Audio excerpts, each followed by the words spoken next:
Morning, everybody. Thank you for dropping in on our session, 5 ways you can benefit from a business process review.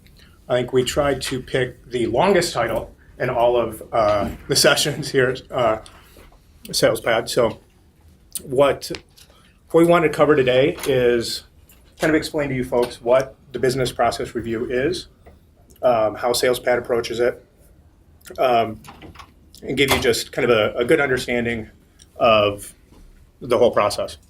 One of the things that we have available for you folks at the end of the session is we actually have packets of our process review samples that you can kind of look through, and feel free to take one with you. If you'd like an electronic version, just go ahead and give me a business card, and I'll actually text give me your cell phone number, and I'll text a copy of the PDF directly to you. So, what is a business process review? Most of you are probably familiar with a process review. Somebody comes on site, takes a look at your process, talks a little bit about, okay, how you do things, how you approach things, what your processes look like. Our approach is very similar. We will come on site for maybe 1 day, 2 day, 3 day, 4 days, and really kind of our whole focus is to really just kind of sit down and really spend a lot of time learning from you guys. And the first day specifically, we actually don't do a great deal of talking. We spend a great deal of time, good morning guys, just kind of listening, learning, really just trying to absorb as much information as we can. And then as we get into the second day, that's where we start to really kind of discuss things a little bit more, kind of walk through.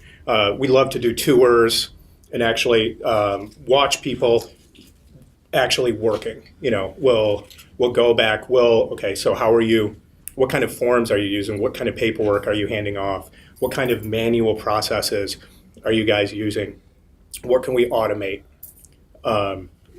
So really just kind of observing your entire workforce and the processes that they're going through.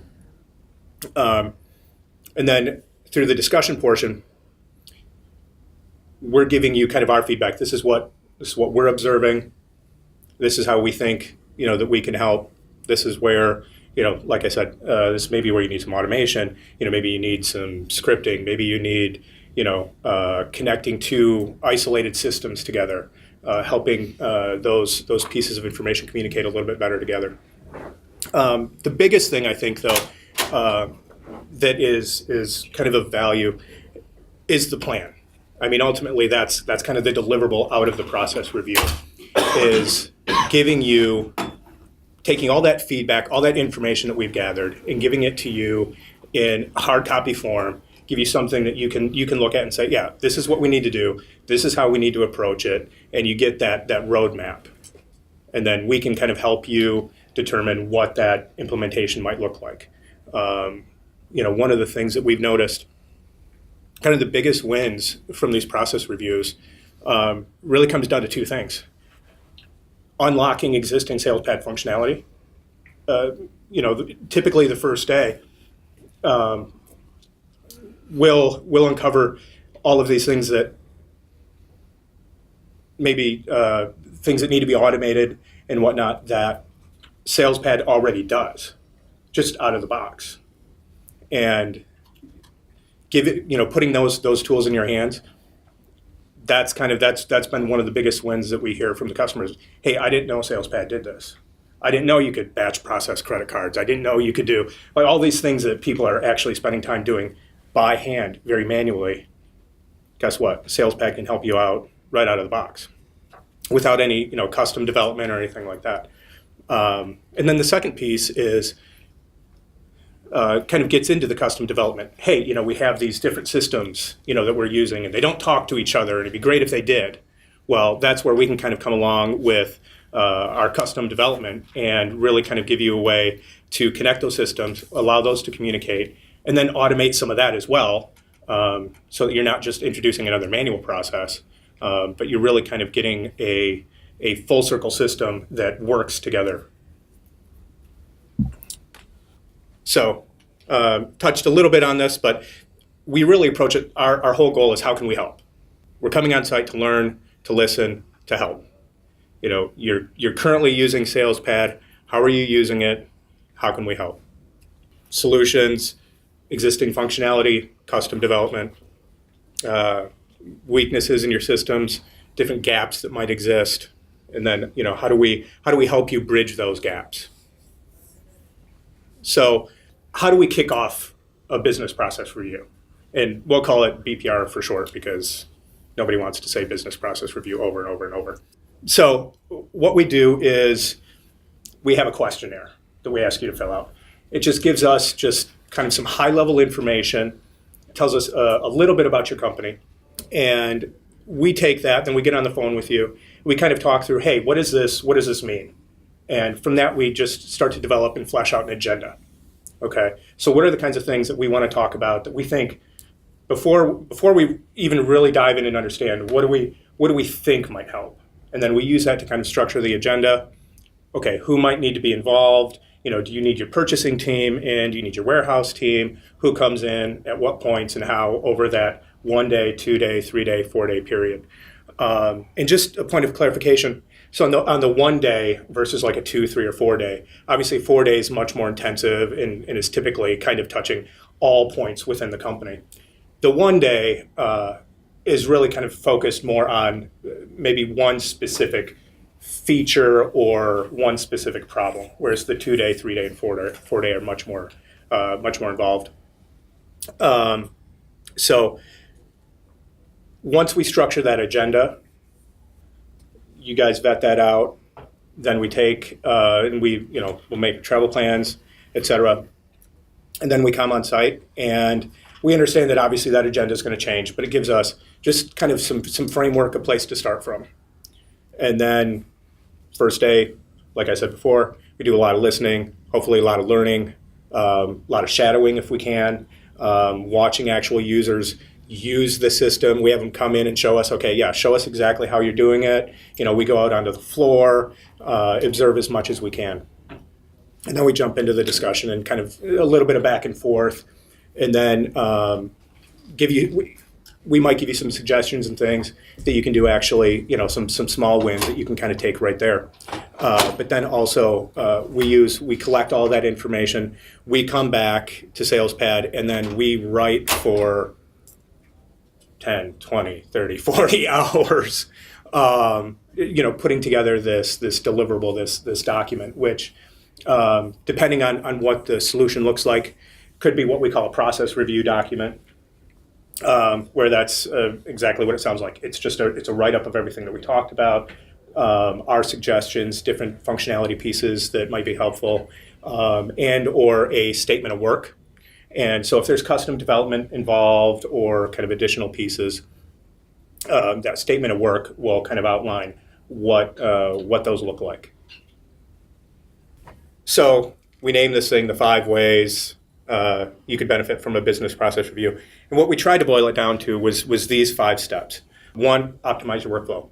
Another big thing that we hear, everybody wants workflow. Everybody needs more workflow. They're merging, one customer is merging international and domestic. Okay, well that opens up a whole new can of worms for what their workflow is currently. And now it needs to be optimized based upon that new scenario. Again, minimizing any of your manual processes, business intelligence, reporting, Power BI, mobile reports, SSRS, really taking and putting all of that data and all that information that resides in the system and getting it out in a way that's relevant, helpful, and actionable. Eliminating the isolated systems, trying to get rid of silos, whether it's connecting a shopping cart functionality into SalesPad or any kind of scenario where you need those 2 systems to really work together. Yeah, and just kind of really developing those custom solutions that hopefully take your business further faster. Now, so as part of this presentation, we wanted to, instead of it just being completely kind of instructional and just me kind of like droning on and on, we thought it would be great to kind of take a quote unquote fictitious company and kind of in honor of the 80s, we decided to pick DEP and just kind of walk through some scenarios, just kind of at a high level. Okay, what kind of things might might this company be challenged with, and what are some nice quick wins that we can kind of outline for you here in this session. We'll introduce you to the DEP team. So we have the CEO, we have the VP of operations, you have Jason in purchasing, you have Sarah in accounting, you have Heather, the sales rep, you have Samantha, the CSR manager, and then you have Fred, the warehouse manager, all with unique challenges, all with their own problems that they're trying to solve. And as we move into some of these quote unquote real world scenarios with DEP, I'll turn it over to Joe Alt, the director of the custom development team, and he'll kind of walk through some of those specific scenarios for you. All right. Passing the torch. Passing the torch. All right. So in all of these examples, they have all been derived from previous BPRs that we've had with other customers and kind of molded to be fit into this fictitious story that we've created with DEP. So one of the first things that we always see with people is just being able to optimize their workflow. And I know a lot of people spend a lot of time looking at it and say, well, I got the process down, but there's always some plugins or some scripts or some workflow rules that we could take and really help you leverage and improve the efficiency of said workflow. So for DEP, one of the problems they had was that whenever a customer purchased a product from the vendor of Big Purple Goo, Samantha always was sending an email to Heather, which was the sales rep, and to somebody for Jason. So now this presented a unique problem. She didn't want to be sending an email every time somebody purchased something, just when this one particular vendor was needing to have a purchase order. So for that, our solution was to use a workflow rule and to look at the item's primary vendor field and say, whenever this happened, let's step out of the normal workflow rule process. Let's create this email through smart printing, and then let's step back into the workflow rule. The next one was the second workflow optimization. This talks a little bit more about just general workflow. A lot of times when people go from GP to sales, they're used to considering a batch as being, this is what I do for this particular day. When this day closes out, the next day I have a new batch. And really, workflow is designed to be a mirror of what your business process is. And so a couple examples here is, if you have a incomplete contract status, that should be funneled to someone such as Samantha in customer service for, making sure that she gets the paperwork or signing terms or signing an NDA or setting down your payment terms, things such as that. The next thing is if you had a credit hold, if someone's exceeding your $10,000 mark that you allow a customer to rack up, then it needs to go into a credit hold where someone there needs to make a decision as to whether this document still goes through the workflow and actually gets shipped out or whether you hold it. And the third is if you had a manufacturing process where you have to create a new BOM item for a particular goo mix and it needs to go out to the warehouse to actually be mixed up. And that creates a whole different process where the sales document needs to wait until the manufacturing order or distribution BOM comes back in to this process. The next part is that we really look for when we're trying to do this is to reduce your manual process. So when I go out on site, I'm looking for anybody that has, they're using Excel documents to track various things, or they have whiteboards, or they have just a whole bunch of paperwork. And so one of these examples that we find a lot of times is somebody such as Jason in purchasing. He's going to be tracking who's going to get the item that comes in this next container from China. So you have a whole backlog of customers that want to receive this particular item. And when that next shipment comes in, who gets this item? There's a couple different ways that you can do that. In this particular scenario, we talked about using blocked items to not allow anyone to purchase this particular item until it actually came in, and then decide at the management level which customer gets how much of each of this different product. The backordered items report also does a similar thing, but for this customer, we use the blocked items. So the next one we really want to talk about is Samantha, who manages customer service, has always been tracking and updating a sheet for who does rebates, who gets promos, who gets royalties, and at the end of the year or at the end of every month, they're trying to figure out in Excel by pulling in a whole bunch of different data and manipulating that to see, what they need to be paying out to each of these individual people. And our solution for that is to be able to leverage SalesPad's UDFs, their scripting, and a quick report to be able to calculate those rebates at a monthly, quarterly, or yearly basis. And this is a little different for everybody because everybody has different types of rebates and promos that they need to keep track of. And the next one is to do a business intelligence. So if you're talking about the CEO of a company, they want to be able to see just really short boilerplate information about, how many orders have we done for today? How much have we shipped today? And I want to be able to see that on my phone. I want to not necessarily even have to come into the office. Maybe I'm traveling, maybe I'm fishing, maybe I'm doing whatever, but I still want to feel like I'm in touch with the system.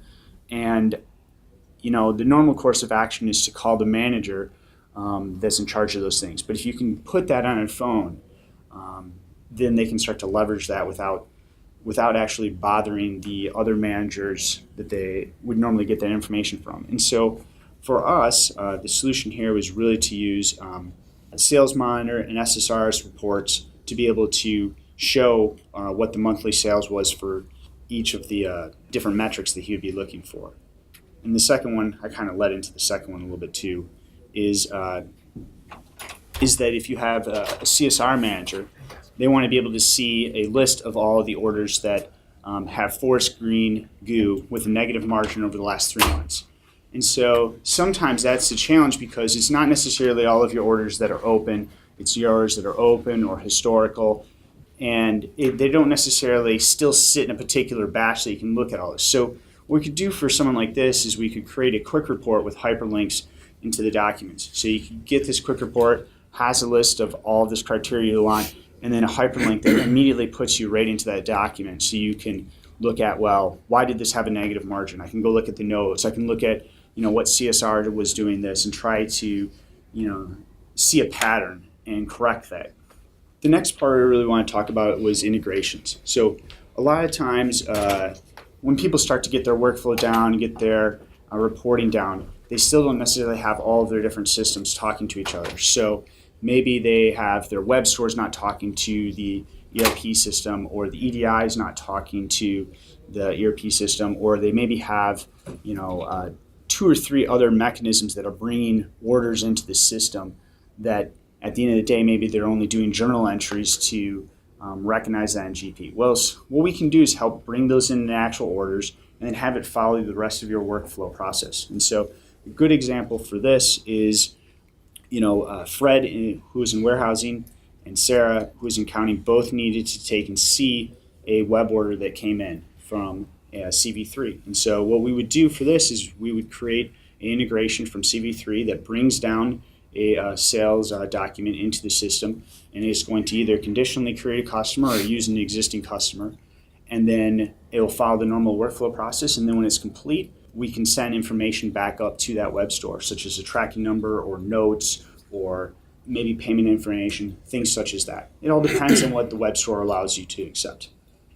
The last part that we really start to see with individuals is, creating your special sauce.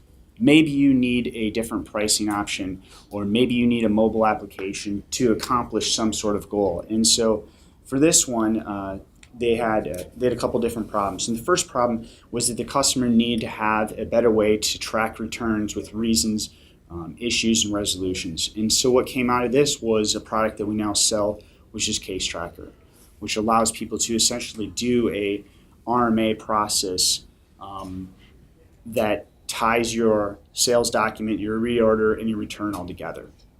And the other problem that we had was that Heather, who was a sales rep, wanted to have an interactive tool to tell Madonna what styling hold level she should have based on how long her hair is. And so for something like that, we would create a mobile application that would allow you to put in, how long her hair is and what kind of goo level properties you'd have to kind of derive what product she should sell to them. We do this for a number of different people in probably more real life examples, but that one was fun. How stiff do you want your hair? Yeah. So I think it's back to you then. Yeah. So, why do a business process review?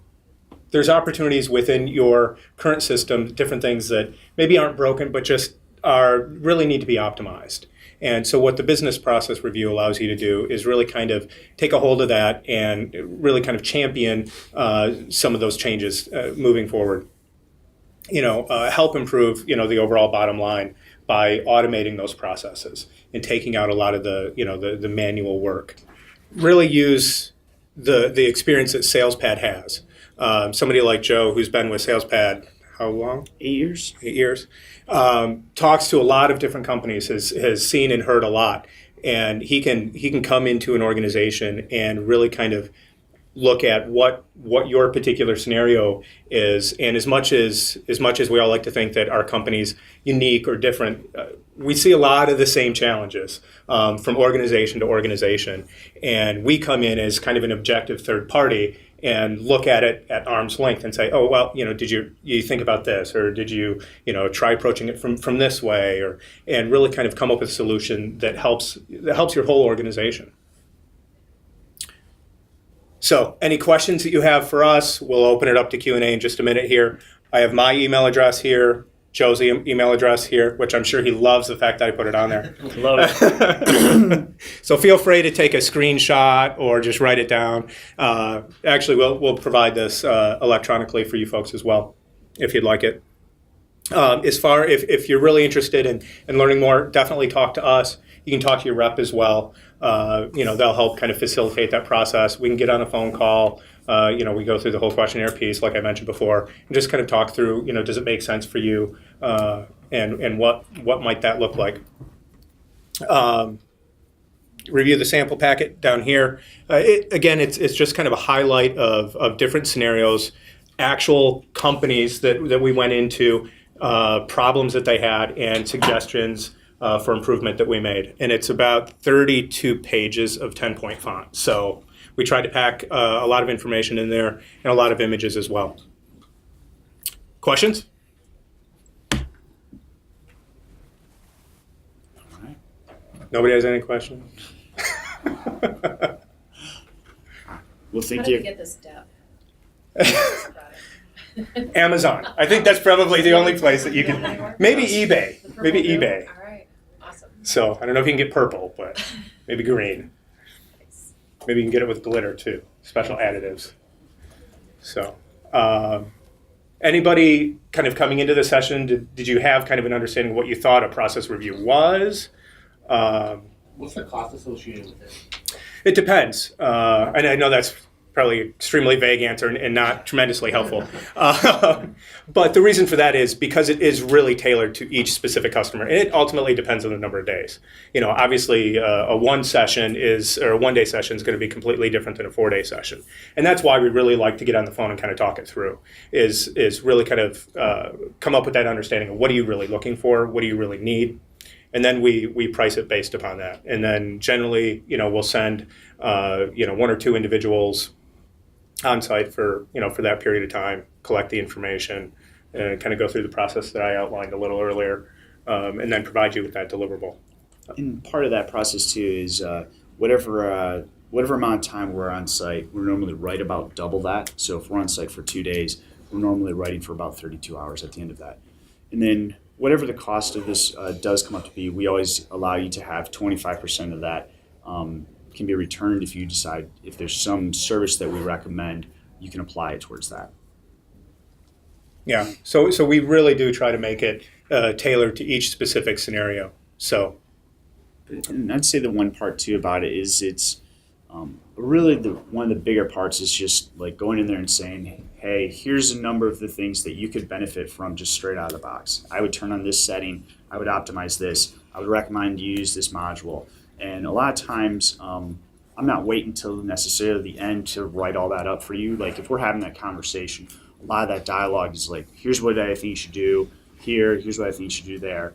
And that's also kind of, the document also has a very much, has a lot of hyperlinks to it. So when we send you the agenda is, 50 bullet points. And every one of those bullet points is a hyperlink of something, of documentation on our website or a video that we think you should look at. And you can do that prior to or while we're there.